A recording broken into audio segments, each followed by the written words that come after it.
Hola, ¿qué tal? Soy Flavia, la asistente virtual de la profesora Drusila Torres Zúñiga, y les doy la bienvenida una vez más a este espacio dedicado al ingenioso hidalgo Don Quijote de la Mancha.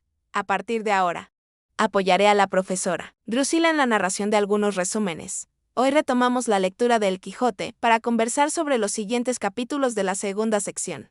Como hemos decidido llamar a esta parte de nuestra novela favorita, en este resumen abordaremos 4 capítulos, del 9 al 12, para ponernos al día con nuestro análisis. La profesora Drusila ha tenido un rezago en la entrega de los resúmenes, por eso aparezco yo, para apoyarla a ponerse al corriente. Eso sí, los resúmenes me los dicta ella, yo solo los narro para ustedes. A partir de la próxima semana, la profe Drusila también compartirá un calendario detallado para que todos sepamos qué capítulos corresponden a cada semana. Así, podremos organizar mejor nuestras lecturas y avanzar juntos, más o menos al mismo ritmo.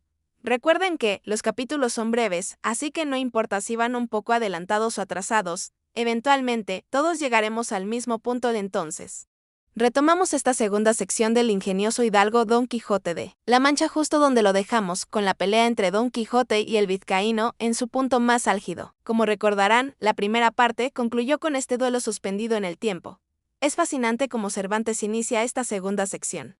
Fíjense en la descripción, cito, dejamos en la primera parte de esta historia al valeroso vizcaíno y al famoso Don Quijote con las espadas altas y desnudas en guisa de descargar los furibundos golpes, tales que si en lleno se acertaban, por lo menos se dividirían y henderían de arriba abajo, y abrirían como una granada. Esta cita resalta un rasgo que podríamos llamar cinematográfico en la obra de Cervantes. Él pausa la acción, congela la escena en el momento de mayor tensión, con las espadas en alto, como si detuviera el tiempo.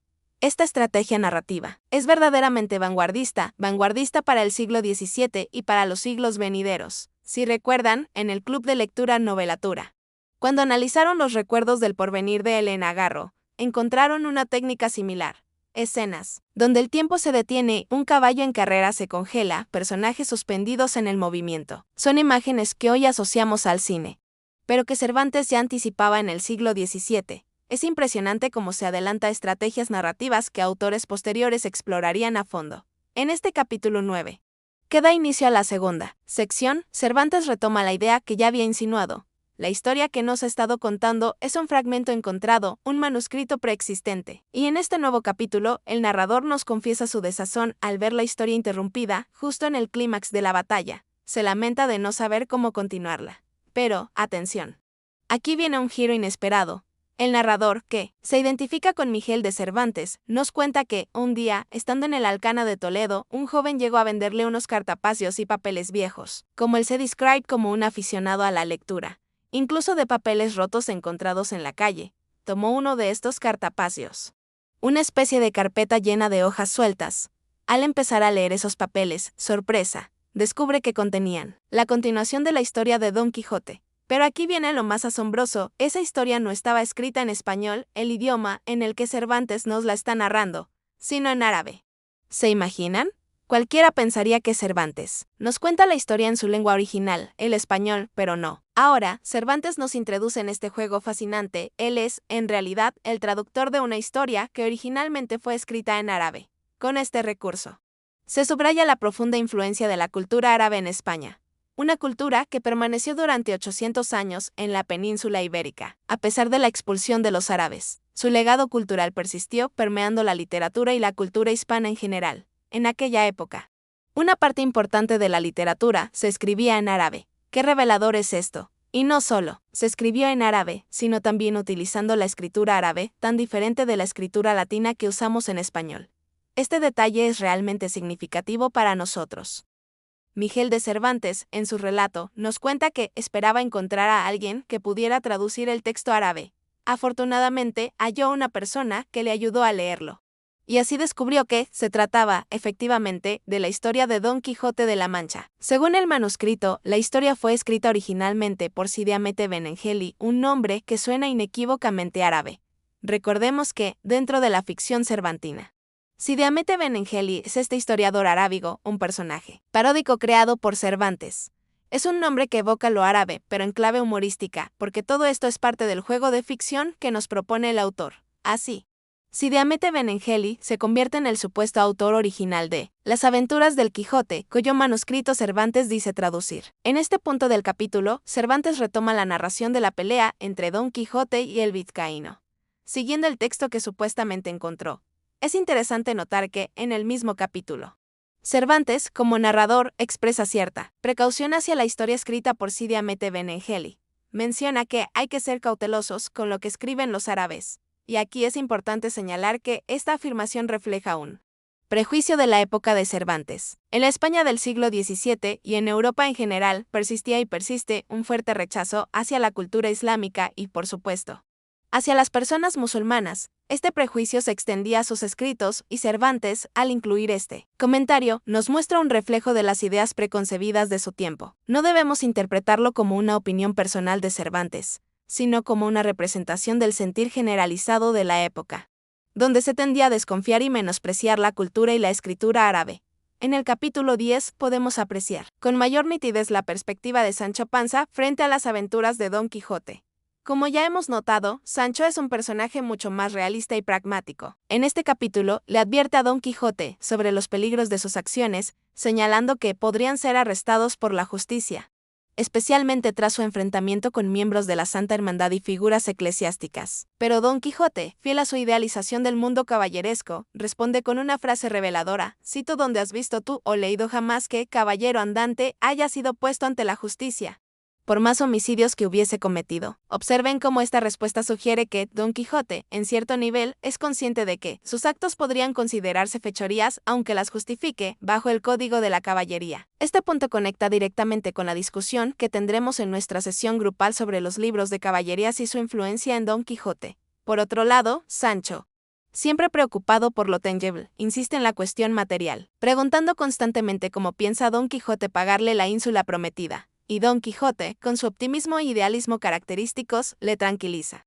asegurándole que, si no encuentran una ínsula, le otorgará el reino de Dinamarca, o el de Sobradiza. Quise destacar esta última promesa, lo del reino de Dinamarca, porque, como saben, Dinamarca ha estado muy presente en la conversación pública últimamente. En el Quijote también vamos a observar que se habla mucho de comida, tanto de su ausencia como de su presencia, y aquí hay una cosa que van a comer Don Quijote y Sancho después de estas peleas que han emprendido en estos primeros capítulos. Van a comer, cito, un pedazo de cebolla, un poco de queso y no sé cuántos mendrugos de pan, mientras que para Sancho esta comida es pobre para lo que un caballero como Don Quijote necesita.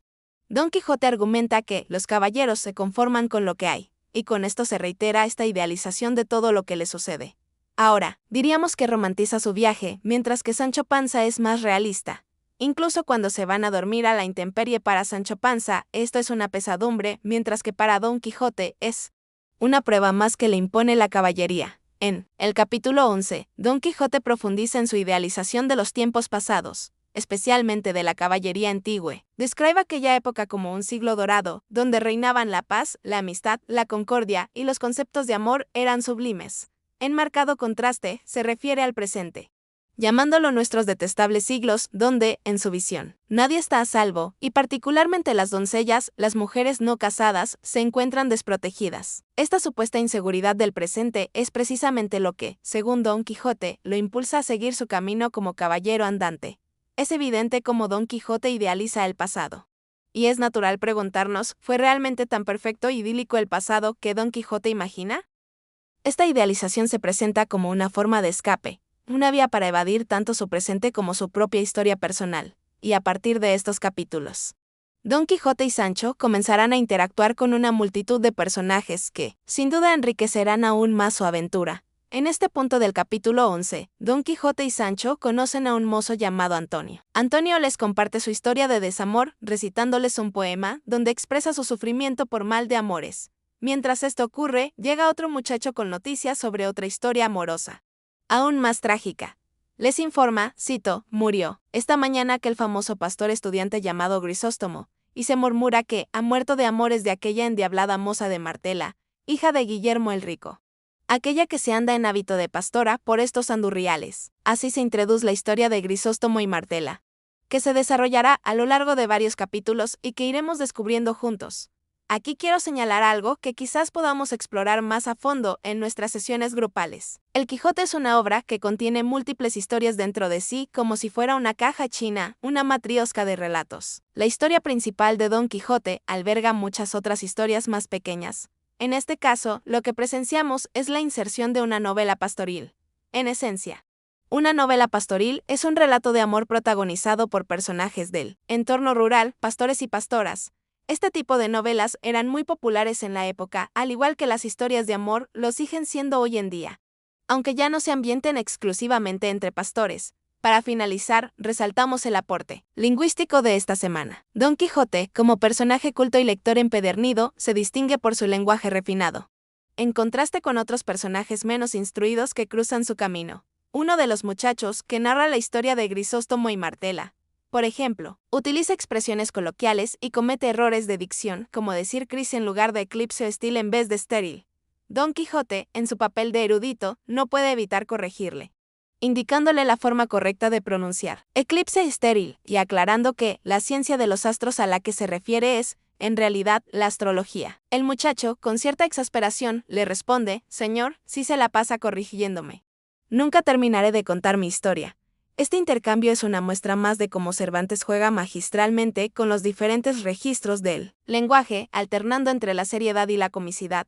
La obra se mueve constantemente entre estos dos polos, creando un tono único y multifacético, y así concluimos este resumen, esta emisión, dejando a Don Quijote retirarse a descansar. Lo imaginamos durmiéndose, soñando con una historia de amor pastoril entre él y Dulcinea, a semejanza del relato que acaba de escuchar sobre Martela y Grisóstomo. Deja tu comentario.